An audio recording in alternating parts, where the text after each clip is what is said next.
Annonceurs, entrepreneurs, promoteurs et chefs d'entreprise, choisissez dès à présent votre meilleur partenaire média, Idéal Production. Idéal Production est basé à Cotonou au Bénin. Idéal Production, le partenaire exclusif de Sika TV en Afrique.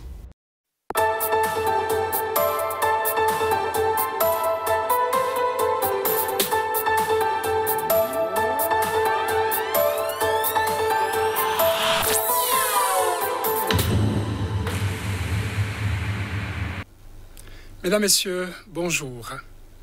Il change d'odeur à notre environnement. Je veux parler de ces désodorisants. Dans nos voitures, nos toilettes, etc., nous leur donnons un petit espace pour que leur odeur emplisse toute une pièce. Nous en respirons et donc, ils font leur effet, non plus seulement dans une pièce, mais aussi sur notre santé. Avons-nous la garantie que toutes les mesures ont été prises en amont pour leur usage en toute sécurité par les consommateurs? Nous en parlons avec Robin Akromessi, président de l'association La Voix des consommateurs. Bonjour Robin Akromessi. Bonjour Saturne. Produits désodorisants, vous en avez certainement dans votre environnement.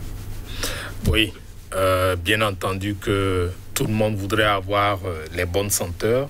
C'est ce qui nous plaît le plus. Et malheureusement, cela se retrouve plus avec les parfums. Et c'est là que se trouve pourtant tout le drame. J'allais demander si c'est heureusement ou malheureusement. Non, malheureusement, puisque c'est ce qui nous plaît. On aurait bien souhaité que ça nous apporte plus de bien que de mal. Quand on dit que tout le monde voudrait avoir de la bonne odeur, de la bonne senteur autour de soi, ça dépend. Parfois, quand ça respire naturel, c'est souvent mieux, non? Mais bien sûr, lorsque vous rentrez, par exemple, dans les forêts, lorsque vous rentrez là où il y a beaucoup de plantes qui portent des fleurs, la première chose qui vous plaît dans la nature, c'est la bonne senteur de ces fleurs-là, de ces plantes-là. Puisque, vous savez, c'est la mission aussi des plantes. Ça inspire, en fait, de l'oxygène, et ça, du gaz carbonique, et ça nous livre de l'oxygène pour nous permettre de vivre. Et donc, vous concevez que ce travail de purification que les plantes font, c'est bien entendu pour nous garantir une bonne santé. Mais là, il semble que c'est le phénomène inverse que nous produisons maintenant avec ces produits désodorisants. Parlez-nous donc déjà de ces phénomènes. Vous avez parlé de phénomène inverse. Est-ce à dire que les consommateurs qui s'exposent à ces produits sont en danger ou seraient en danger? Bien sûr, là, c'est sans embâche parce que des études ont été réalisées. Il y a une d'ailleurs qui a été réalisée en mai, dont le résultat a été publié en mai 2018 par 60 millions de consommateurs. C'est une organisation de consommateurs. Et on s'est rendu compte que ces différents produits qui ont un nom assainissant, purifiant, et toute autre forme de noms qui permettent de faire donner l'impression que oui, c'est bon. En réalité, on s'est rendu compte que sur 2 produits, à peine un répond aux normes. Et donc, c'est là que c'est un peu inquiétant pour nous. C'est inquiétant parce que lorsque vous prenez ces produits, ils sont censés être contrôlés par des structures étatiques dans tout pays, en sorte qu'on s'assure que ces produits respectent les normes de protection environnementale, qu'on s'assure que ces produits ne sont pas nocifs à la santé, et puisqu'on les respire là spécifiquement, il s'agit de s'assurer que ça ne produit pas des troubles pulmonaires ou des complications respiratoires. Parce que vous voyez, on peut l'observer à la maison, hein, dans une famille, tout le monde ne supporte pas forcément toutes les senteurs. Il y a certains, ils sont très allergiques à des allergènes. Pour peu que vous passez du parfum ou du déodorant à côté d'eux, eh bien, ils commencent par éternuer.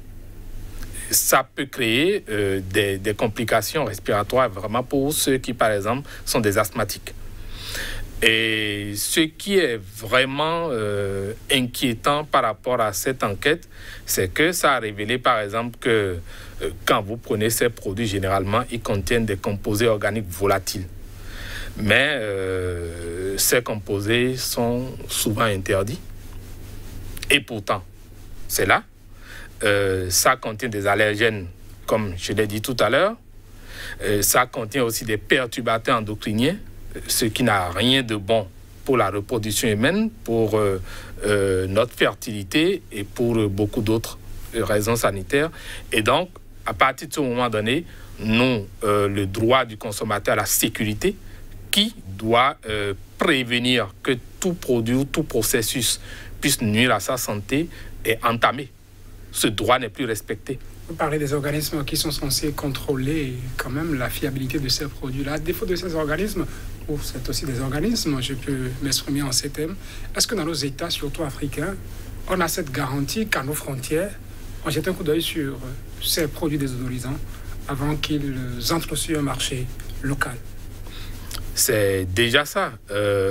Il faut avoir les structures de contrôle qui soient véritablement outillées pour pouvoir faire le contrôle. Et donc, si ces structures de contrôle ne sont pas outillées, elles seront tenues peut-être de lire ce qu'il y a sur les étiquettes, encore que même. Exactement. Quand on sait qu'un produit est interdit quelque part et qu'on veut afficher les produits qui sont entrés en composition d'un produit, il y en a qui trouvent la ruse de mentionner, sauf ces produits qui à risque. On cache, ça veut dire que l'étiquetage n'est pas bien fait, on ne donne pas toute l'information au consommateur et pourtant, on a l'obligation de délivrer toute l'information, quels que soient les enjeux pour le consommateur. Et c'est quelque chose que les consommateurs n'utilisent pas encore suffisamment. On peut considérer ça comme de la tromperie ou de la fausse publicité. Et les consommateurs peuvent l'utiliser pour porter plainte au tribunal. Tout à fait. Et donc, aujourd'hui, on estime que ces informations qui ne sont pas révélées, parce que les structures qui doivent faire le travail ne sont pas outillées ou parfois ne le font pas. Dans certains pays, vous pouvez le voir dans les feux, hein. Dans les feux tricolores, ça vend dans les rues. Et puis, vous allez voir des produits de toutes formes qui viennent de tout pays, parfois même sans étiquette, qui disent le contenu des substances qui ont permis de fabriquer ça. Et puis, c'est vendu, tout le monde achète. La senteur peut être parfois forte, très irritante. Et pourtant, nous prenons ça. Et donc, aujourd'hui, il vaut mieux aller vraiment beaucoup plus vers la prévention. Nous avons besoin d'avoir un environnement qui sent bon, que ce soit en voiture, que ce soit dans nos maisons, l'intérieur, mais dans nos bureaux. Parce que vous savez, on respire près de 90% de l'air qui s'y trouve. On est en permanence. Dans une petite pièce comme celle d'une voiture, vous êtes enfermé. Exactement, vous êtes enfermé. Vous mettez la climatisation qui doit également avoir son effet sur cette hauteur qui est. Oui, puisque le gaz qui a permis de faire la clim aussi, qui permet de produire la clim aussi, n'offre pas autant de sécurité que cela. C'est un mélange explosif, apparemment. Explosif pour les poumons, en tout cas, pour la santé. Et pour la peau aussi. Vous savez, l'irritation ne concerne pas seulement les poumons. Pour la peau aussi, certains ne supportent pas. Et donc, aujourd'hui, il vaut mieux prévenir. C'est que si nous voulons avoir de la bonne senteur... J'allais déjà demander sur ce volet prévention, qu'est-ce qu'il faudra faire désormais? On veut avoir de la bonne senteur, mais... Qu'est-ce que... Oui, on peut commencer déjà par éviter, par exemple, de manger partout. Vous savez, il y a des aliments, lorsque vous les consommez, la senteur peut ne pas plaire forcément à tout le monde. Donc, on ne devrait pas manger partout, surtout dans les véhicules, par exemple. Et même si nous arrivait de manger, il faut prendre le soin de sortir rapidement les récipients, ou bien si c'est des emballages qui ont contenu ces produits-là, de les sortir rapidement du véhicule. Pas les jeter par des bords, les vitres. Hein, non, il faut s'assurer. Il faut s'assurer de trouver des poubelles publiques ou privées pour pouvoir s'en débarrasser. Il faut prendre le temps aussi de laver régulièrement, que ce soit les intérieurs des maisons, nos salons ou autres, et puis les intérieurs des véhicules. Il faut prendre le soin de les aérer. Souvent, c'est très important. Il faut aérer. C'est mieux de respirer l'air naturel plutôt que de vouloir forcément respirer ce qui sent trop bon. L'autre chose, vous savez, dans les pays comme les nôtres, et même en Occident aussi, hein, parfois il nous arrive d'avoir des bonbonnes de carburant. Normalement, il y a des bocaux qui sont sécurisés. Il y a des bonbonnes, des récipients sécurisés qui permettent de contenir du carburant. Et ce n'est pas seulement les carburants essence ou gasoil, mais aussi les lubrifiants. Et donc, on les met dans le coffre arrière de la voiture, mais on ne se rappelle pas tout le temps de faire attention pour que ce soit toujours bien fermé, que l'odeur ne rentre pas dans les véhicules ou que ça ne coule pas.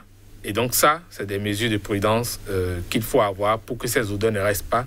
Parce que là aussi, c'est du lubrifiant, c'est des dérivés de pétrole. Ce n'est pas bien à respirer. Donc, avec ces quelques mesures, laver surtout fréquemment le véhicule ou l'intérieur pour éviter d'avoir à faire ressources. Maintenant, il y a des huiles essentielles. Les huiles essentielles, a priori, c'est dérivé de plantes, de fleurs. Quand vous parlez d'huile essentielle, de quoi parlez-vous de façon précise pour nos téléspectateurs? Bon, vous prenez par exemple une fleur, vous prenez une plante, il y en a qui ont des substances qui sentent très bon. Et donc, on presse pour pouvoir récupérer cette essence-là de ces plantes ou de ces fleurs. Et donc, c'est cette essence qui est utilisée pour pouvoir désodoriser, assainir, rafraîchir, ainsi de suite. Mais il ne faut pas oublier que c'est des concentrés végétaux. Et donc, à partir du moment où c'est concentré, ça veut dire qu'en user avec abus, ce n'est pas très bien. Il faut les utiliser dans une mesure raisonnable, de temps en temps, mais pas que ce soit la coutume. Ça doit sentir bon tout le temps. On doit vaporiser tout le temps. Non, c'est pas très bien. Avis à vous, téléspectateurs de Sika TV, à bord de sa voiture par exemple, ça ne coûte rien de baisser les vitres, de laisser l'air entrer à un moment donné pour aérer son véhicule. La climatisation, c'est bien quand on est enfermé, mais il faut également penser à sa santé, que ça ne fait pas que du bien pour soi. Merci à vous, Robin Akromessi, pour ces précisions, en tout cas ces enseignements, si je peux les appeler ainsi, que vous venez de partager avec nous sur les produits désodorisants. J'espère que les téléspectateurs en tiendront compte pour leur meilleure santé, pour leur sécurité. Mesdames, Messieurs, ça va être tout pour cet entretien du jour. Merci de l'avoir suivi.